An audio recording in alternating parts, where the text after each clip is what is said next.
Hello friends, welcome back to my channel. तो आज की इस वीडियो में मैं आप लोग के साथ शेयर करने जा रही हूँ MPDLED सेकेंड ईयर का जो आपका सब्जेक्ट है शिक्षा में समावेशी एवं जेंडर मुद्दे, इसके मैं इंपॉर्टेंट क्वेश्चन शेयर करने जा रही हूँ। तो जो भी MPDLED सेकेंड ईयर के स्टूडेंट हैं जिनका पेपर कल है, तो उनके लिए सारे जो क्वेश्चन है मोस्ट इंपॉर्टेंट है, इसको आपको अच्छे से प्रिपेयर करना है। तो सबसे पहले यहाँ पर हम लोग देखेंगे रिक्त स्थानों की पूर्ति कीजिए, फिल इन द ब्लैंक्स। तो यहाँ पर आपको फिल इन द ब्लैंक्स में ऑप्शंस भी दे सकते हैं, साथ ही में ऑप्शन नहीं भी दे सकते हैं। तो आप लोगों को जो फिल इन द ब्लैंक्स है विदाउट ऑप्शन ही अच्छे से याद करना है, ताकि अगर ऑप्शन ना दें तो आप लोग ईजिली वहाँ पर उसका आंसर लिख दें। तो सबसे पहले हम लोगों का क्वेश्चन है, देश बालक बौद्धिक रूप से भिन्न बालक हैं।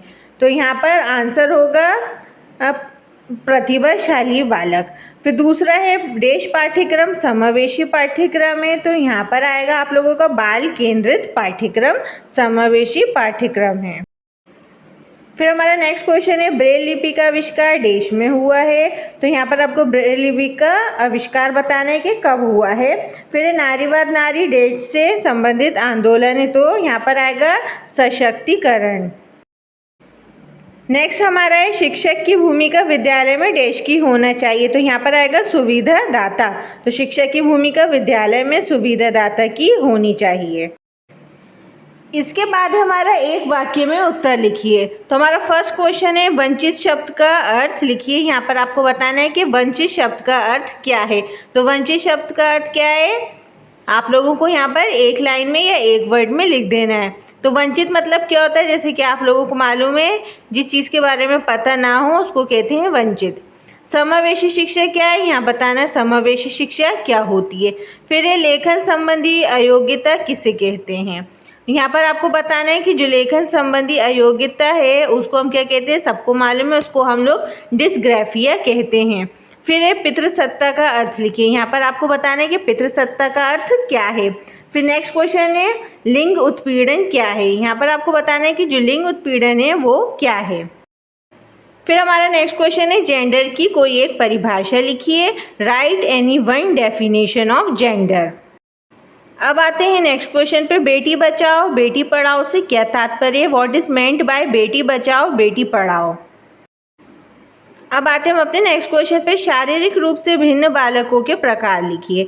Right the types of physically different children. यहाँ पर आपको बताना है जो शारीरिक रूप से बालक होते हैं उनके प्रकार बताने किस किस टाइप के होते हैं। फिर अब दूसरा है, शारीरिक विकलांगता की एक परिभाषा लिखिए। Right one definition of physical handicap. तो ये आप अपने मन से भी लिख सकते हैं, आप लोगों को पता है कि शारीरिक विकलांगता क्या होती है, तो आप लोगों को उसकी यहाँ पर एक परिभाषा लिख देनी है अपनी मर्जी से। अब हमारा दूसरा क्वेश्चन है, केंद्रीय श्रवण बाधिता क्या है। What is a central auditory defect. अब हमारा नेक्स्ट क्वेश्चन है, नारीत्व से आप क्या समझते हैं। What do you mean by femininity. शारीरिक रूप से भिन्न बालकों के प्रकार लिखिए। तो आप लोगों को क्वेश्चन ऐसा पूछा जाएगा, यहाँ मैंने इंग्लिश में भी बता दिया है जो भी इंग्लिश मीडियम वाले हैं, ताकि उनको प्रॉब्लम ना हो। तो देखिए यहाँ पर चार्ट आपको दिए, शारीरिक रूप से अक्षम बालक के प्रकार। तो कौन कौन से हो सकते हैं प्रकार, अंधे या कमज़ोर नज़र वाले बालक, श्रवण विकलांगता वाले बालक, वाणी विकलांगता वाले बालक, अपंग बालक और नाजुक बालक। तो ये हैं शारीरिक रूप से भिन्न बालकों के प्रकार। अब आते हैं नेक्स्ट क्वेश्चन पे। तो नेक्स्ट क्वेश्चन है, व्हाट इज इंक्लूसिव एजुकेशन। समावेशी शिक्षण क्या है। तो समावेशी शिक्षा एक ऐसी शिक्षा प्रणाली है जो छात्रों की योग्यता, क्षमता, शारीरिक और आर्थिक स्थितियों के अनुरूप शिक्षा प्रदान करती है।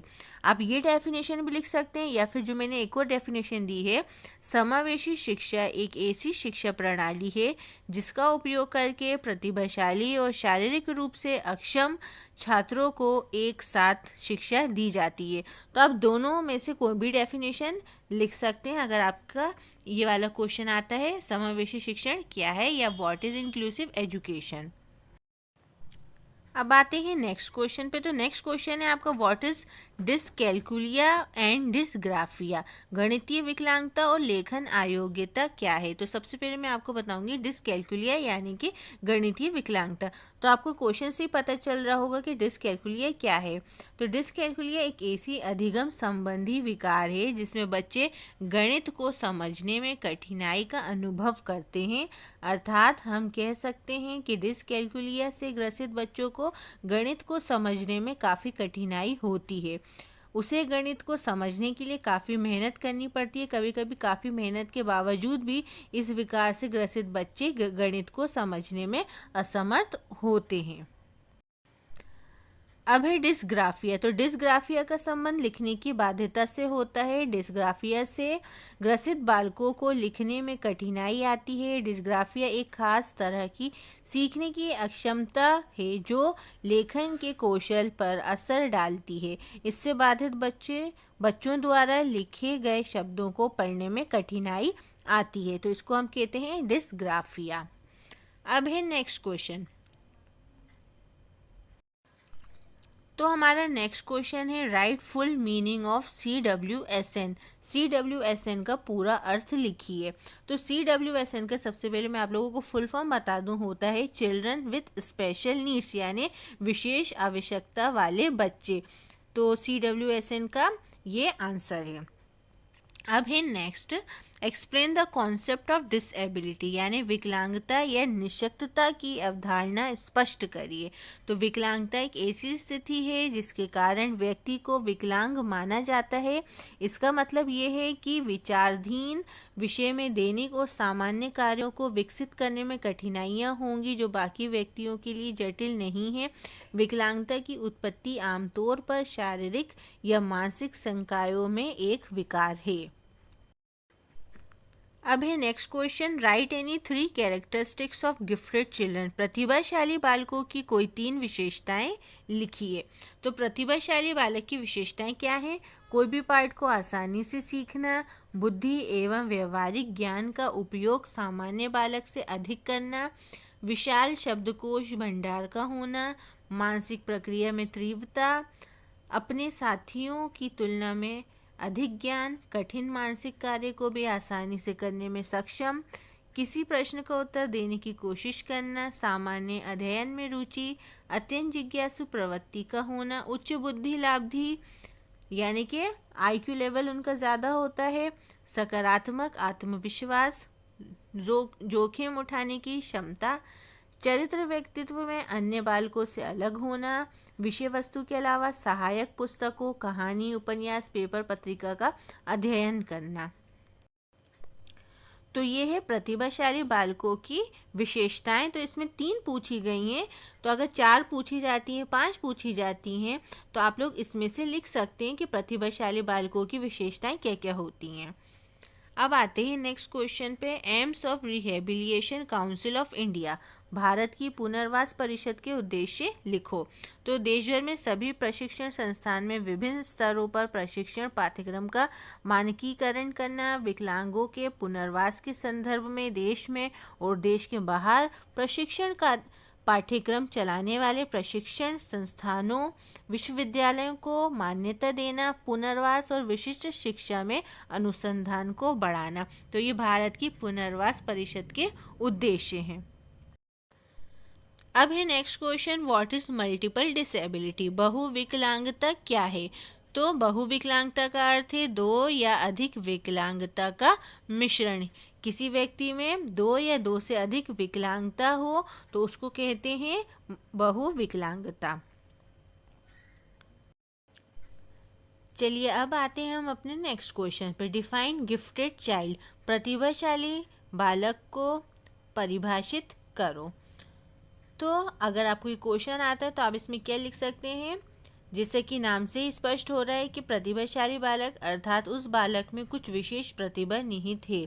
ऐसे बालक जो अपनी श्रेष्ठ क्षमता के बल पर शैक्षिक उपलब्धियों में विद्यालय स्तर पर स्थान प्राप्त करते हैं या किसी विशेष क्षेत्र जैसे गणित, कला, विज्ञान, सृजनात्मक लेखन इत्यादि में उच्च स्तरीय प्रतिभा रखते हैं।